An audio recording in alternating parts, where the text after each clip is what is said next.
berdiam di kesunyian, di keheningan baitmu. Saudara-saudari terkasih, selamat pagi. Selamat jumpa lagi dalam Sabda Siap Saji 4 Agustus 2020 pada peringatan Santo Yohanes Maria Vianney. Marilah kita berdoa dalam nama Bapa, Putra, dan Roh Kudus. Amin. Bapa yang Maha Kuasa dan penuh belas kasih, Engkau sudah memasyurkan Santo Yohanes Maria karena kegiatannya sebagai pastor di Ars. Semoga berkat doa dan teladannya kami berusaha membawa sesama kepada cinta kasih Kristus dan dapat memperoleh kemuliaan abadi bersama mereka. Demi Yesus Kristus Putramu dan pengantara kami, kini dan sepanjang masa. Amin. Tuhan bersamamu dan bersama rohmu. Inilah Injil Yesus Kristus menurut Matius. Dimuliakanlah Tuhan. Sekali peristiwa datanglah kepada Yesus beberapa orang Farisi dan ahli Taurat dari Yerusalem. Mereka berkata, "Mengapa murid-muridmu melanggar adat istiadat nenek moyang? Mereka tidak membasuh tangan sebelum makan." Yesus lalu memanggil orang banyak dan berkata kepada mereka, "Dengarkan dan camkanlah, bukan yang masuk ke dalam mulut yang menajiskan orang, melainkan yang keluar dari mulut, itulah yang menajiskan orang." Maka datanglah para murid dan bertanya kepada Yesus, "Tahukah engkau bahwa perkataanmu itu telah menjadi batu sandungan bagi orang Farisi?" Tetapi Yesus menjawab, "Setiap tanaman yang tidak ditanam oleh Bapa-Ku yang di surga akan dicabut sampai akar-akarnya. Biarkanlah mereka itu orang buta yang menuntun orang buta. Jika orang buta yang menuntun orang buta, pasti keduanya jatuh ke dalam lubang."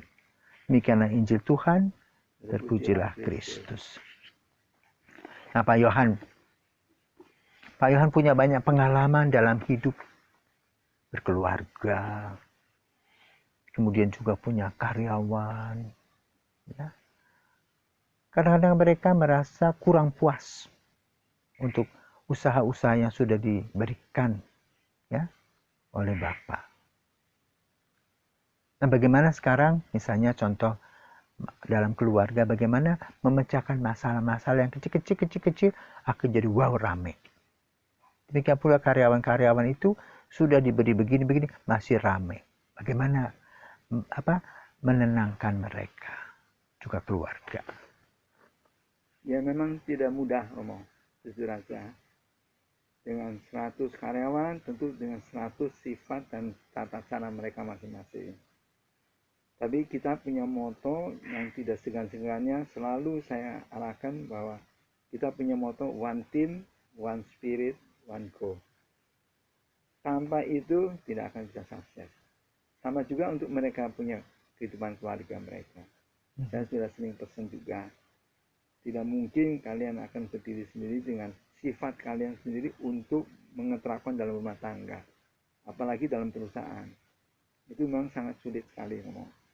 Tapi saya percaya tentunya semua dengan bantuan dari Tuhan.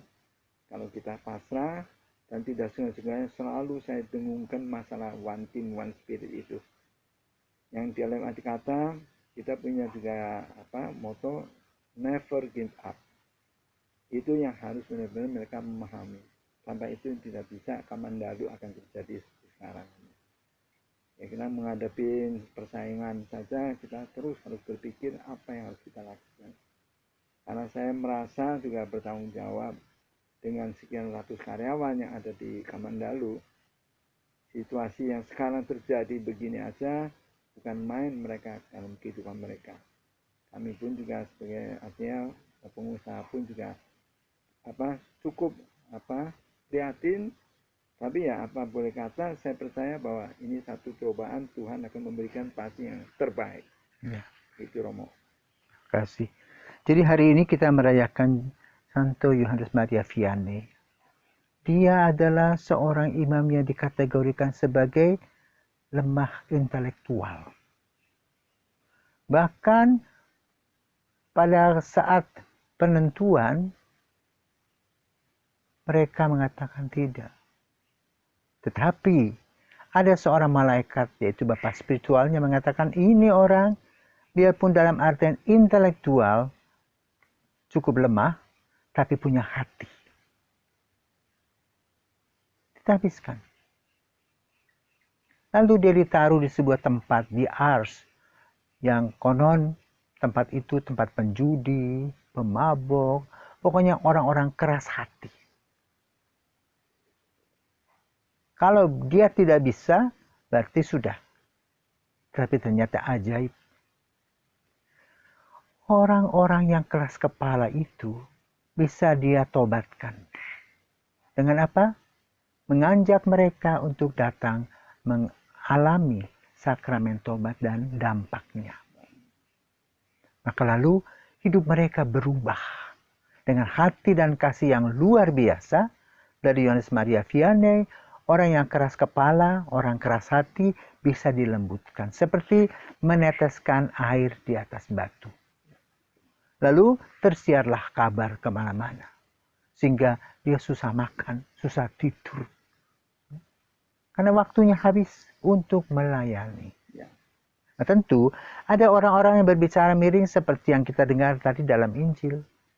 Orang-orang ahli Taurat dan orang-orang Farisi melihat bagaimana Yesus terus diintip, dipakai CCTV, selalu mencari hal yang negatif.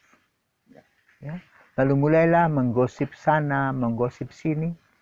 Lalu apa yang dikatakan oleh Yesus? Yang keluar dari mulut itu yang kurang berkenan, itu yang disebut najis, yang tidak boleh.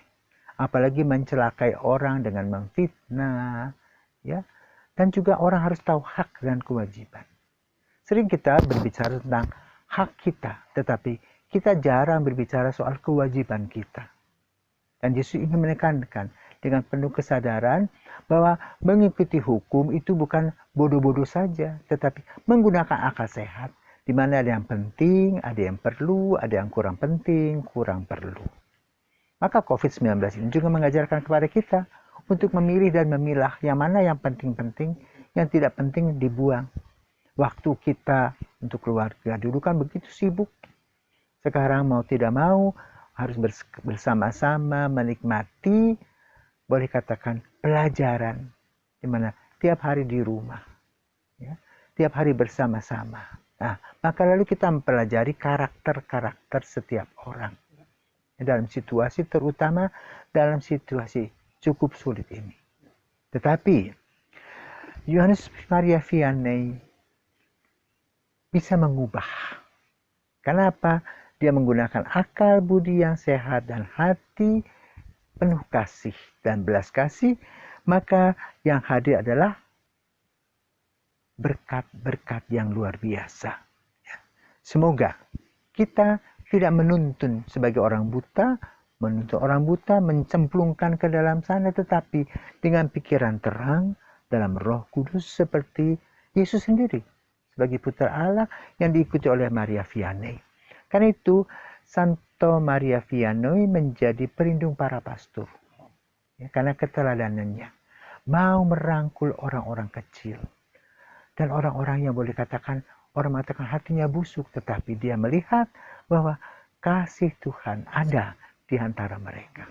Mereka bisa berubah karena bagi Tuhan tiada yang mustahil. Maka mari kita berdoa. Allah Bapa yang Maha Kuasa dan Maha Rahim, semoga perjamuan suci ini memberikan kekuatan ilahi dan keteguhan surgawi kepada kami yang memperingati Santo Yohanes Maria Vianney. Semoga kami memelihara keutuhan kurnia iman dan menempuh jalan lurus menuju keselamatan demi Yesus Kristus Putramu dan pengantara kami, kini dan sepanjang masa. Amin. Selamat beraktivitas. Tuhan memberkati. Amin.